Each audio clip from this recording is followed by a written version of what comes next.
السلام علیکم ورحمۃ اللہ وبرکاتہ۔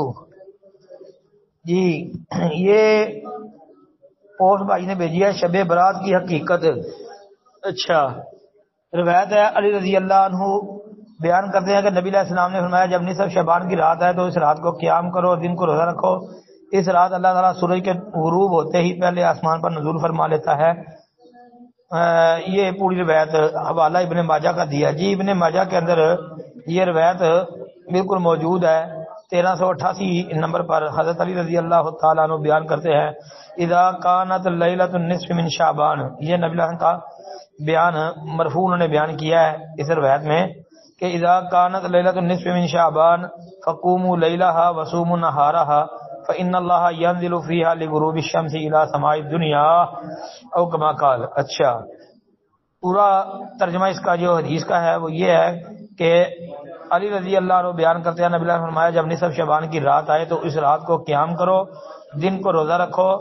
اس رات اللہ تعالیٰ سورج کے غروب ہوتے ہی پہلے آسمان پر نزول فرما لیتا ہے اور صبح صادق ہونے تک کہتا رہتا ہے کیا کوئی مجھ سے بخشش مانگنے والا ہے کہ میں اسے معاف کروں؟ کیا کوئی رزق طلب کرنے والا ہے کہ اسے رزق دوں؟ کیا کوئی کسی بیماری یا مصیبت میں مبتلا ہے کہ میں اسے عافیت فرما دوں؟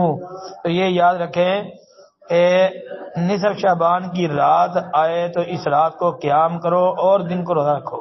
یہ روایت موضوع روایت ہے، من گڑت ہے، اس لیے کہ اس کی سند کے اندر ابن ابی صبرہ ایک راوی ہے، یعنی ابو بکر بن ابی صبرہ۔ یہ ابو بکر بن ابی صبرہ جو ہے نا، یہ راوی کذاب اور وضاح ہے، حدیث وضع کرتا تھا۔ جی امام احمد بن حنبل رحمۃ اللہ علیہ، امام یحییٰ بن معین وغیرہ نے اس کے اوپر یہ جرح کی ہے کہ یہ حدیث وضع کرنے والا تھا۔ حافظ ابن حجر اسقلانی رحمۃ اللہ علیہ نے بھی تقریب کے اندر اس پر سخت ترین جرح کر رکھی ہے۔ پھر یہ بات بھی یاد رکھیں کہ اس کا جو سند میں شیخ ہے ابن ابی صبرہ کا، یعنی ابو بکر ابن ابی صبرہ، اس کا جو شیخ ہے وہ ہے ابراہیم بن محمد۔ اب ابراہیم بن محمد یہ کون ہے؟ اگر تو ابراہیم بن محمد سے مراد ابراہیم بن محمد بن ابی یحییٰ ہے تو یاد رکھے کہ یہ بھی متروک الحدیث راوی ہے، تو لہذا یہ موضوع روایت ہے اور اس کی کوئی بھی سند صحیح نہیں ہے۔